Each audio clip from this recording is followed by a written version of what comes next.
বন্ধুরা, সমুদ্রের এক কিনারার মধ্যে একটি মেয়ে তার পাগল ভাইয়ের সাথে থাকতো। তাদের বাবা মা ছিল না, এই জন্য সে সমুদ্রের থেকে মাছ ধরে সেগুলো শুকাতো আর সেগুলোকে বিক্রি করে সে তার ঘর চালাতো।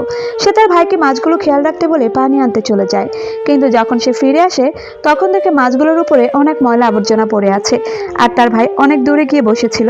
এই জন্য সে তার ভাইকে বকাঝকা করতে থাকে, কিন্তু ছেলেটির কোনো কিছু যায় আসে না। এজন্য সে মাছগুলোকে নিয়ে ভেতরে গিয়ে তৈরি হতে থাকে, কেননা সে মাছগুলোকে বিক্রি করতে যাবে। এই জন্য সে তার ভাইকে ঘরে থাকতে বলে চলে যায়। আর কিছুক্ষণ পর তার পাগল ভাইটি কিছু একটা খুঁজতে লাগলো। আসলে সে একটি মাছ লুকিয়ে রেখেছিল।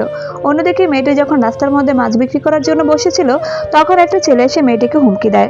তখন সেখানে অন্য একটা ছেলে এসে মেয়েটিকে সাপোর্ট করে তার সব মাছ কিনে নেয়। আর যখন সে ঘরে আসে তখন তার পাগল ভাইকে কোথাও খুঁজে পাচ্ছিল না। তারপর সে এদিক ওদিক খুঁজছিল, তখন দেখে তার ভাই রাস্তার কিনারায় দাঁড়িয়ে আছে। আর তখনই সে তার বোনকে দেখে আওয়াজ দিতে থাকে। আর হঠাৎ একটা গাড়ি আসার কারণে তার অ্যাক্সিডেন্ট হয়ে যায়।